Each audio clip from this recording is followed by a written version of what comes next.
स्वागत है आपका परीक्षा स्टडी 24 यूट्यूब चैनल पर। दोस्तों, आज हम आपको डीएलएड प्रथम सेमेस्टर के विषय संस्कृत को कराएंगे और इसमें हम आपको कारक कराएंगे। ठीक है, डेफिनेशन भी पूछी जाती है कारक की। तो जो छात्र नए हैं चैनल को सब्सक्राइब कर लें, घंटी वाले बटन को दबा लें, जिससे नेक्स्ट आने वाली वीडियो की नोटिफिकेशन आपको मिल सके। और आपके 4 विषय हमने कंप्लीट करा दिए हैं। बाल विकास, शिक्षण अधिगम के सिद्धांत, ठीक है, बाल विकास, शिक्षण अधिगम के सिद्धांत आपके कौन कौन से करा दिए हैं? बाल विकास, बाल विकास, शिक्षण अधिगम के सिद्धांत, शिक्षण अधिगम, ठीक है। तीसरा हमने करा दिया है विज्ञान, चौथा करा दिया है गणित। प्लेलिस्ट बनी है, वहाँ से जाकर देख लें, ठीक है। अब समझते हैं कारक, ठीक है। हिंदी से रिलेट करके पढ़ेंगे। जो भी चीज़ें हमने पढ़ाई हैं संस्कृत में, हिंदी से आपको जोड़कर पढ़ाया है जिससे आपको समझ में आए। क्योंकि संस्कृत एक ऐसा विषय होता है जो साइंस वर्ग के जो छात्र होते हैं डीएलएड में, उन्हें पहली बार देखने को मिलता है। पहली बार का मतलब ये है कि इंटर के बाद उनके पास विषय नहीं रहता है, तो उन्हें देखने को मिलता है बहुत दिन बाद। तो उनका थोड़ा, हम ये कह सकते हैं, उनके लिए ज़्यादा उन्हें पढ़ना चाहिए, उनके लिए थोड़ी प्रॉब्लम खड़ी करता है, ठीक है, बैक आती है साइंस वर्ग के छात्रों की। पहले ये समझ लेते हैं जो कारक होता है उसकी डेफिनेशन क्या होती है। तो आपको समझ में आएगा कि हिंदी के जो कारक होते हैं उतने संस्कृत में नहीं होते हैं, ठीक है। तो कारक की जो डेफिनेशन है वो कई बार पूछी गई है। कारक किसे कहेंगे? क्रिया के साथ जिन शब्दों का सीधा संबंध हो उन्हें कारक कहेंगे। क्रिया के साथ जिन शब्दों का सीधा संबंध हो उन्हें कारक कहते हैं। तो संस्कृत में जो कारक होते हैं वो 6 होते हैं। संस्कृत में जो कारक होते हैं वो 6 होते हैं, हिंदी में होते हैं 8। फिर 2 कौन से नहीं होते हैं? संबंध तथा संबोधन, ये कारक नहीं माने जाते हैं। ये प्रश्न भी पूछा जाता है कि संबंध तथा संबोधन कारक नहीं माने जाते हैं, क्यों? तो ये आप लिखेंगे संबंध तथा संबोधन कारक नहीं माने जाते हैं क्योंकि इनका संबंध क्रिया से सीधे नहीं होता है, ठीक है। तो यहाँ से 2 आपको 3 प्रश्न मिले कि कारक किसे कहते हैं। तो कारक की डेफिनेशन में आप लिखेंगे क्रिया के साथ जिन शब्दों का सीधा संबंध हो उन्हें कारक कहते हैं। कारक के प्रकार पूछे जाएंगे तो आप लिखेंगे संस्कृत में कारक 6 होते हैं। अब पूछा जाता है संबंध तथा संबोधन कारक क्यों नहीं माने जाते हैं, तो आप लिखेंगे कि संबंध तथा संबोधन कारक इसलिए नहीं माने जाते हैं क्योंकि इनका संबंध क्रिया से सीधे नहीं होता है, ठीक है। इस प्रकार अब यहाँ कंप्लीट पढ़ लेते हैं जो हिंदी में कारक होते हैं, ठीक है। तो हिंदी में कारक आपने देखे हैं कर्ता कारक, कर्म कारक, करण कारक, संप्रदान कारक, अपादान कारक, संबंध कारक, ठीक है, अधिकरण कारक।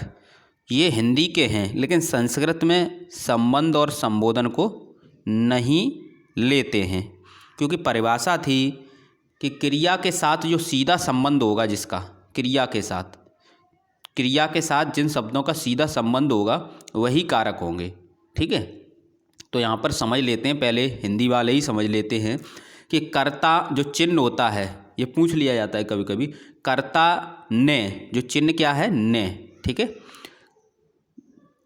कर्ता ने जो कारक चिन्ह है, ये कर्म को करण से या के द्वारा, संप्रदान के लिए या को, अपादान से अलग होने के अर्थ में, संबंध काकी के रारी रे, अधिकरण में पर, संबोधन है अरे, ठीक है। ये समझ में आया।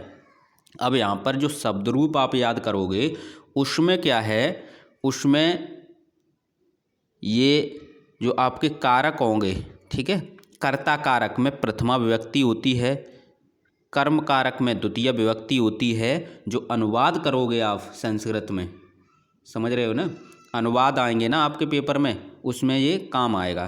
तो कर्ता कारक में प्रथमा विभक्ति, कर्म कारक में द्वितीय विभक्ति, करण कारक में तृतीय विभक्ति, संप्रदान कारक में चतुर्थी विभक्ति, अपादान कारक में पंचमी विभक्ति, संबंध में षष्ठी विभक्ति, अधिकरण में सप्तमी विभक्ति,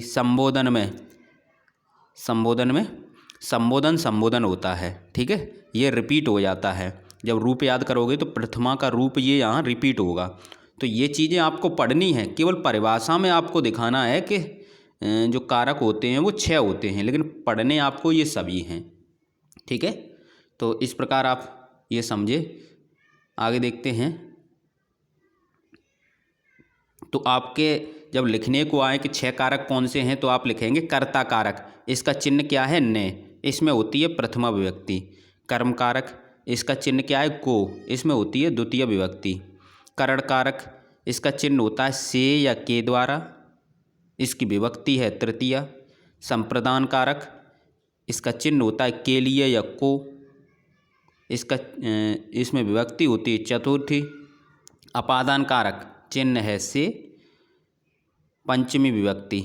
अधिकरण में पर, विभक्ति कौन सी है, सप्तमी। ठीक है, इस प्रकार आप देखेंगे।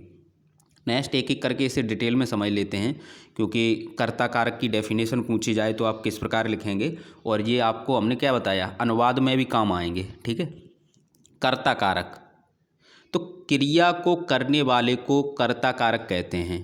क्रिया को जो करता है वही तो करता है। ठीक है, कर्ता कारक में प्रथमा विभक्ति का प्रयोग किया जाता है। इसका चिन्ह ने होता है। कर्ता संज्ञा, कर्ता जो शब्द है वो संज्ञा या सर्वनाम होते हैं। ठीक है, तो आपने देखा कि यहीं से आपने लिख दिया, कहाँ से, ये हमने आपको समझाया था ना, इसी से आपने लिख दिया कि कर्ता कारक में चिन्ह क्या होता है, ने, विभक्ति क्या होती है, प्रथमा। तो ऐसे ही आपको सरल भाषा में लिखना होगा। जैसे ये है आपका राम है गृहम गच्छति, यानी राम घर जाता है। ठीक है, तो इसमें कर्ता कौन है, राम, कर्ता कौन है, राम। अब लेकिन संस्कृत में बताना है तो ये है रामः। इस वाक्य में गच्छत क्रिया को राम स्वतंत्र रूप से संपन्न कर रहा है, अतः रामः कर्ता है, इसमें प्रथम विभक्ति का प्रयोग हुआ है। ठीक है, समझ में आया। नेक्स्ट देखते हैं कर्म कारक। कर्म कारक को समझते हैं। कर्म कारक यानी जिस पर क्रिया का प्रभाव पड़ता है, जिस पर क्रिया का प्रभाव पड़ता है उसे कर्म कारक कहते हैं। कर्म कारक में द्वितीय विभक्ति होती है। कर्म कारक में कौन सी विभक्ति होती है, द्वितीय विभक्ति होती है। इसका चिन्ह को होता है। ठीक है, जैसे एग्जाम्पल से समझते हैं, अनीसा आम्रम खादते। ठीक है, तो ये आम्रम क्या है, कर्म, यानी अनीसा क्या खाती है, आम खाती है, तो अनीसा आम को खाती है हिंदी में, ये है इसका अनुवाद है। ये हमने कोष्टक में समझाने के लिए लिखा है, लेकिन आपको जब लिखना होगा तो संस्कृत में ये एग्जाम्पल लिखना पड़ेगा, अनीसा आम्रम खादती, ये लिखना होगा, इतना समझ रहे हो। इस वाक्य में आम्रम कर्म कारक है, इसमें द्वितीय विभक्ति का प्रयोग हुआ है। नेक्स्ट समझते हैं।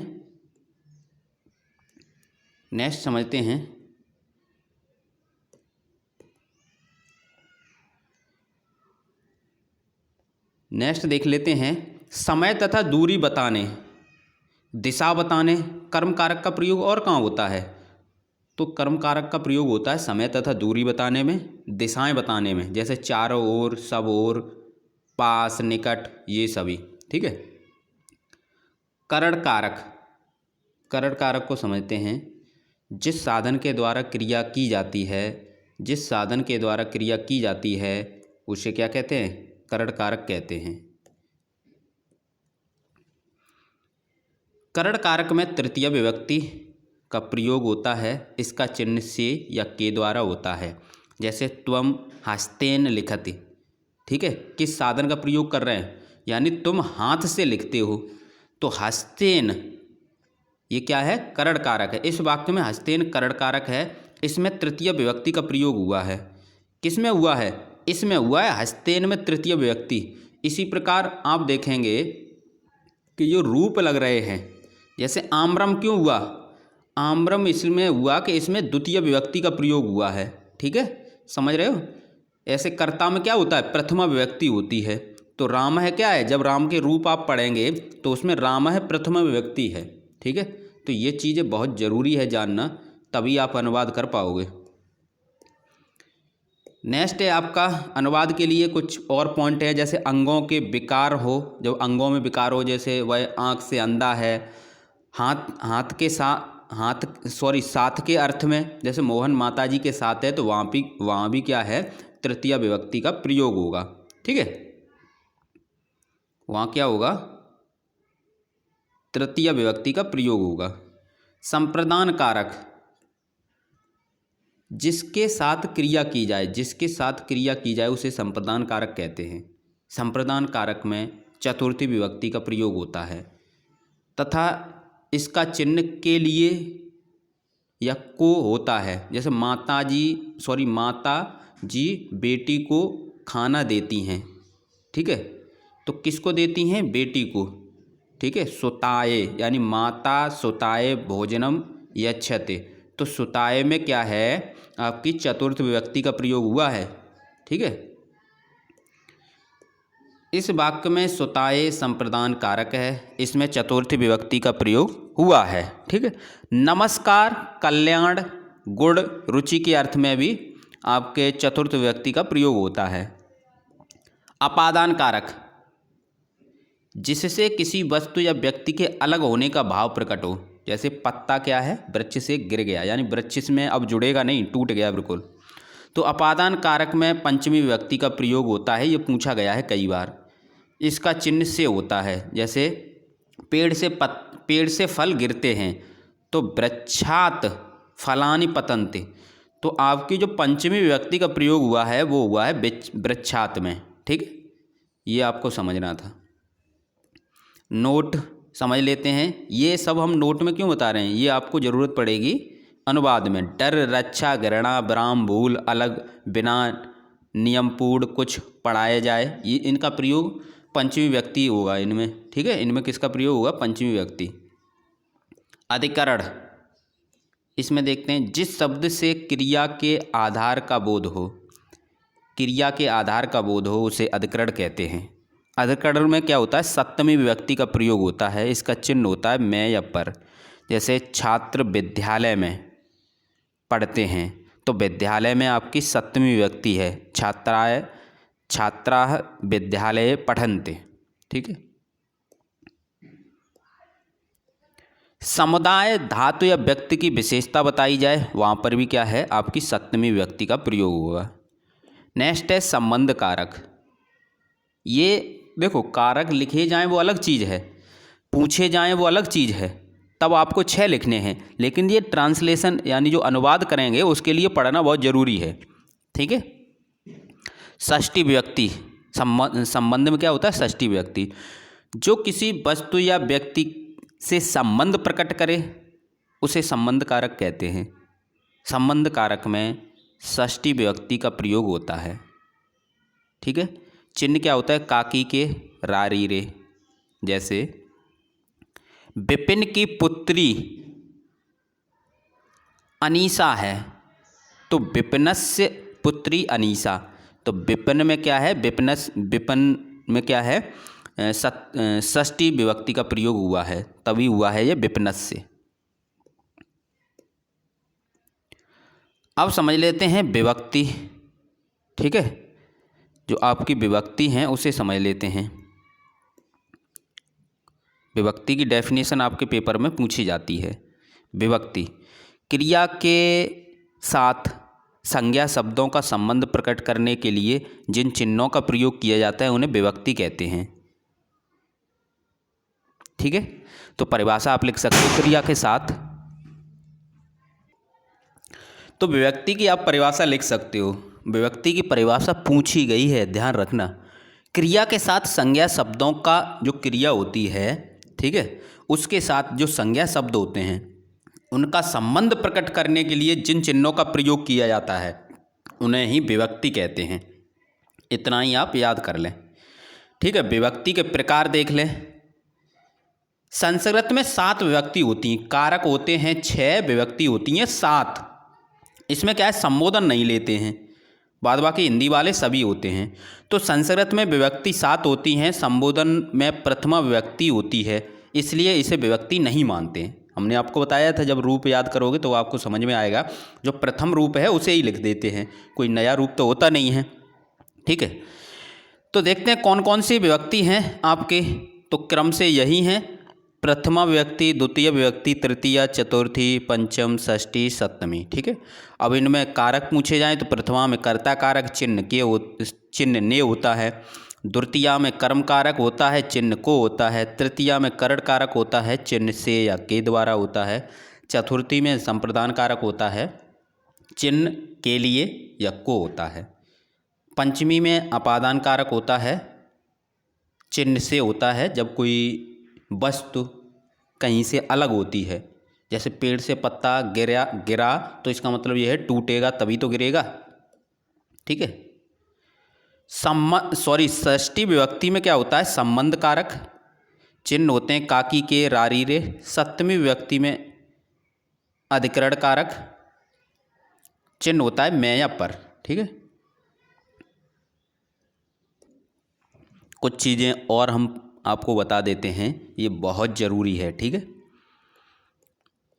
जैसे आप वर्ड विच्छेद करेंगे, वर्ड विच्छेद, ये आपके संस्कृत में आप वर्ड विच्छेद कर रहे हैं। ठीक है, लेकिन वर्ड विच्छेद तो बहुत ज़रूरी है, क्योंकि जब आप संधि भी पढ़ोगे ना बिना आप वर्ड विच्छेद के, वहाँ पर भी दिक्कत आएगी, क्योंकि वर्डों के मेल को ही संधि कहते हैं। ठीक है, प्रथम पद का अंतिम वर्ड, द्वितीय पद का प्रथम वर्ड का मेल होता है। तो जब आप वर्ड विच्छेद करना सीख जाएंगे तो ये आपको काम आएगा। जैसे नर है, वर्ड विच्छेद का मतलब ये होता है स्वर और व्यंजन अलग करना। ठीक है, सीधी बात ये है, यहाँ पर हम करके दिखाते हैं नर। ठीक है, अब इसमें क्या है, ना लिखेंगे पहले। अब इसमें स्वर क्या है, आपको कुछ दिख रहा है, आ है, जब कुछ ना दिखाई दे तो आ। फिर रा, पहले लिखते हैं व्यंजन, फिर उसका स्वर लिखते हैं। ठीक है, समझ में आया।